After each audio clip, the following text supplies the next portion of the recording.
One of the biggest traps people fall into is waiting to feel ready. And the tricky part is that it sounds reasonable. You tell yourself, I will start when I have more energy. I will start when my mind feels clear. And I will start when I have a better plan.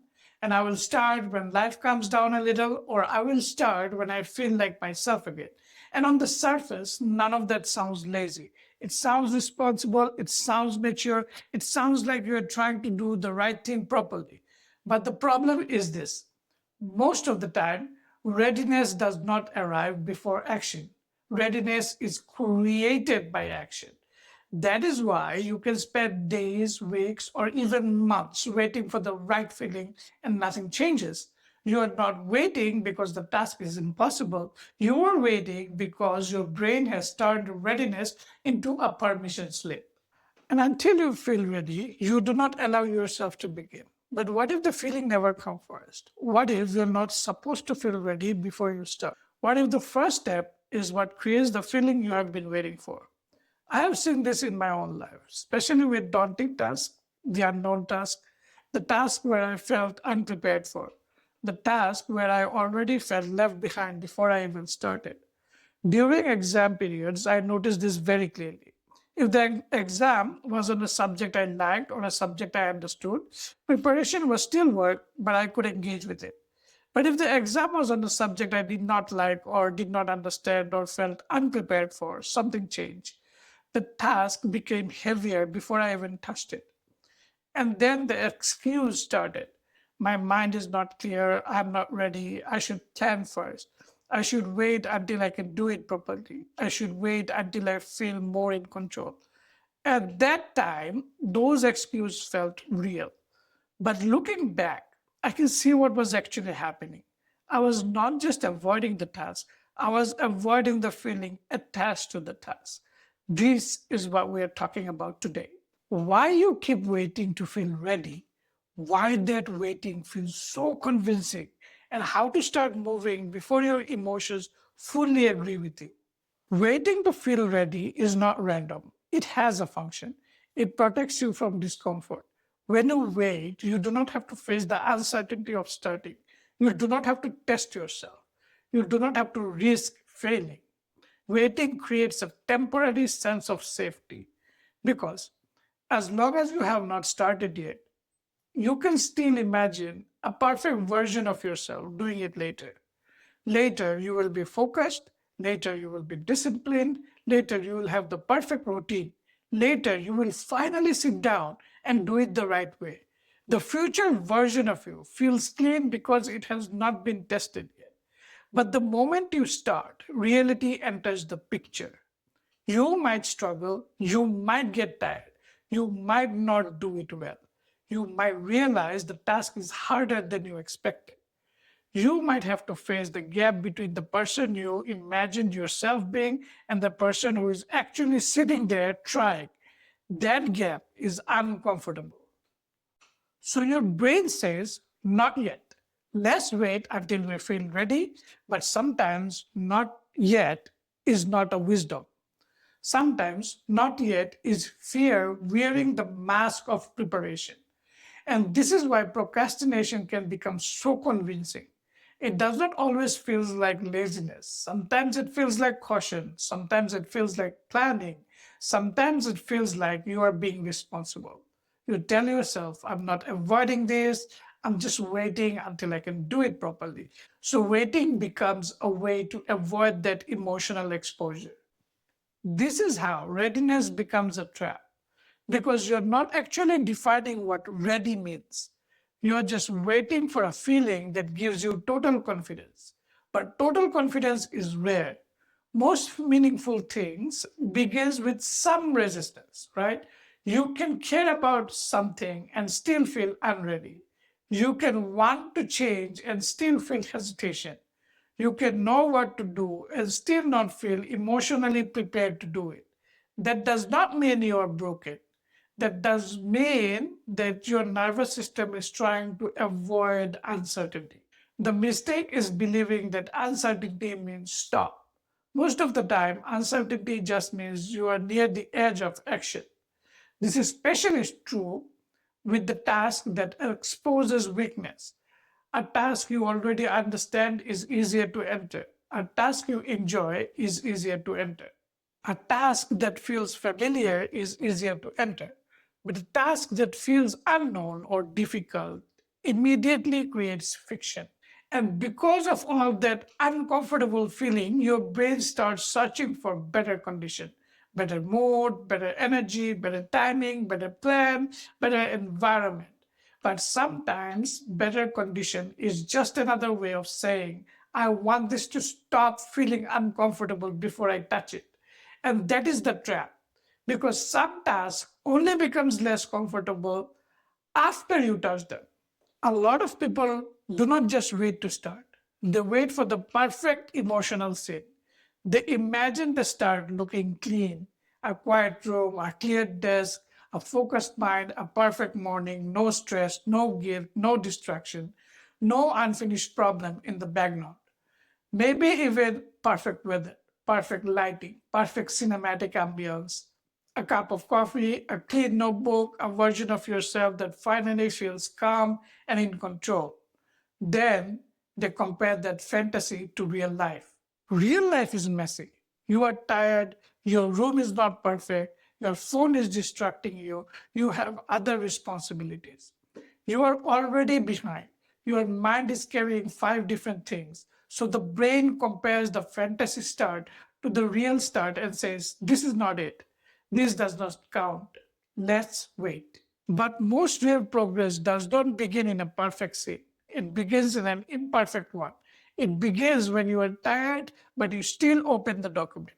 It begins when your room is messy, but you still write one sentence. It begins when you do not have the full plan, but you still take one step forward. It begins when you feel resistance, but you stop treating resistance as a stop sign. The fantasy version of starting is clean. The real version of starting is often awkward. And if you keep waiting for the clean version, you may never respect the awkward version enough to begin. This is where a lot of people accidentally delay their own life. They're not waiting because action is impossible. They are waiting because the first action does not look beautiful enough. It does not feel clean enough. It does not match the movie scene in their mind. But the beginning is not supposed to be beautiful. The beginning is supposed to be a contact. You touch the task. You enter the room, you open the file, you read the first line, you start messy. Then the process starts shaping you. There is another version of waiting that sounds even more responsible: perfection. You tell yourself, if I'm going to do it, I should do it right. And that sounds like a good advice. In many situations, it is a good advice, but when you are already stuck, that advice can become a cage because now you're not allowed to start unless you can start properly. You are not allowed to try unless you can guarantee the result. You are not allowed to be a beginner. You are not allowed to make a messy first attempt. You are not allowed to be bad at something long enough to get better. So instead of acting, you just keep preparing. You keep thinking, you keep waiting, you keep trying to make sure the first move is perfect. But the first move is rarely perfect. The first move is usually clumsy. The first page is usually rough. The first workout is usually weak. The first draft is usually messy. The first attempt is usually not the final version. That is not failure. That is the normal cost of becoming better. This matters because a lot of procrastination hides inside perfection. You are not saying, I do not want to do this. You are saying, I want to do it correctly. But if correctly means you cannot start until you already feel skilled, then perfection becomes avoidance. And this is where the better rule is not if you're going to do it perfectly. The better rule is this: if you're going to do it, start small enough that you can actually begin, then get better through the process, because that is how expertise is built. You do not become a professional before starting, you become a professional by starting, adjusting, learning, and repeating. This is the part that changes everything. Most people think the order is like this: you feel ready, then you act, and then you make progress. But in real life, the order is often different. The order is you act a little, and then you feel slightly more capable, and then you continue. And then the feeling comes after the evidence. You do not build trust in yourself by thinking about action. You build trust by watching yourself move. Even small movement changes the story. Before action, the task feels vague. It feels heavy, it feels emotionally loaded. But after one small step, the brain has a new evidence. You opened the file, you wrote the first line, you cleaned one corner, you sent one message, you walked for 5 minutes. You did not solve everything, but you proved something important. Movement is possible, and that proof matters. Because most paralysis is not really about the whole task. It is about the belief that you cannot enter the task at all. Once you enter, the task changes shape. It becomes less mythical. It becomes more physical. It becomes something you can touch, adjust, continue, or pause. That is why one small step is so powerful, not because it finishes the job, but because it breaks the illusion that the job is untouchable.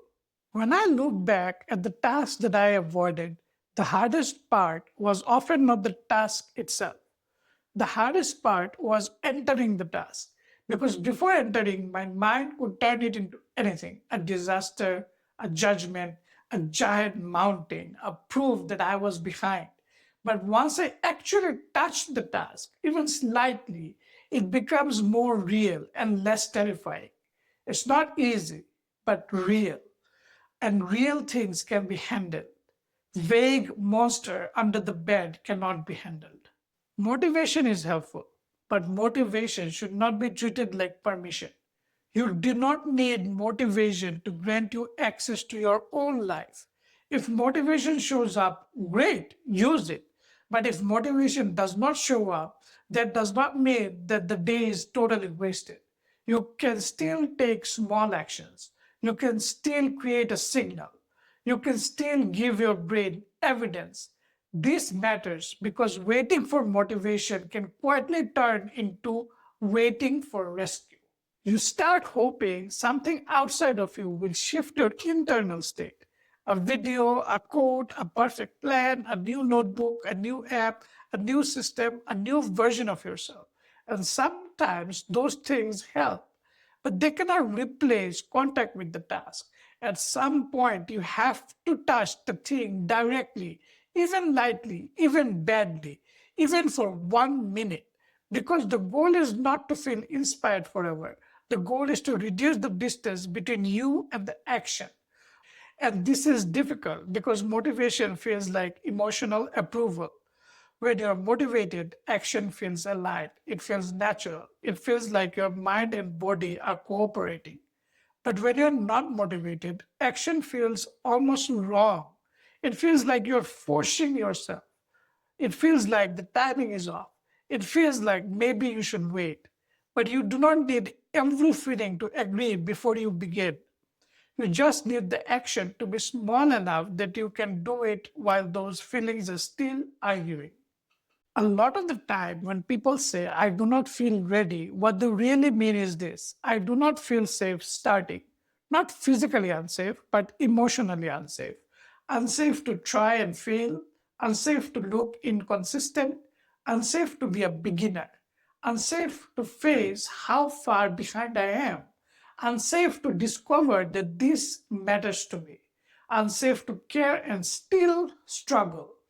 This is why the answer is not to force yourself with shame. Shame makes the task even less safe. If every attempt becomes a judgment of your entire character, of course your brains avoid it. If opening the document means facing the question, what is wrong with me? Then opening the document becomes painful. If going back to the gym means facing every week you missed, then gym becomes heavier than exercise.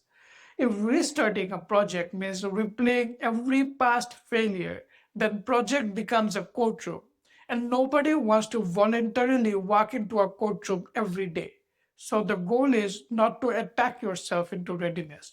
The goal is to make the first step emotionally safe enough to take.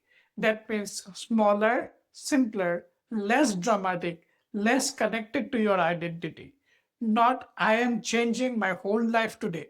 Just I am touching the task for 1 minute. Not I need to prove I am disciplined. Just I am creating one piece of evidence. Not I need to catch up. Just I need to reconnect. Readiness grows when the first step stops feeling like a threat. This is why the smallest step matters so much. It is not about lowering your standards forever, it is about lowering the danger level of the beginning. Once you are inside the task, you can raise the standard.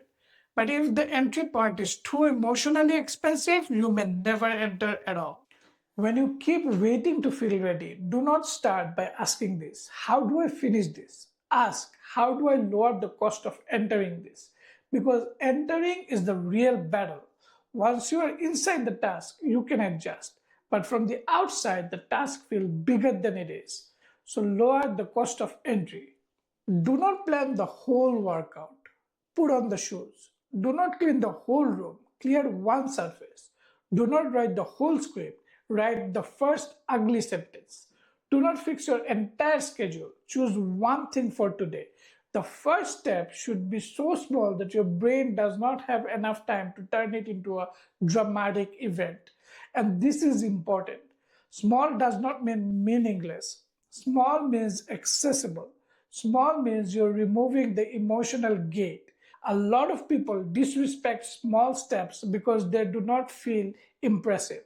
But impressive is not the goal at the beginning. Contact is the goal. Momentum is the goal. Evidence is the goal. You are not trying to win the whole world in one move. You are trying to prove that movement is still available. Because if you wait too long, the task grows. Not always in reality, but in your mind. The task becomes heavier. Then guilt joins in. Then shame joins in. Then pressure joins in. Then the story begins. I always do this. I never follow through. I'm already too late. Now the task is not just task anymore. It is the task you plus your entire emotional history with the task.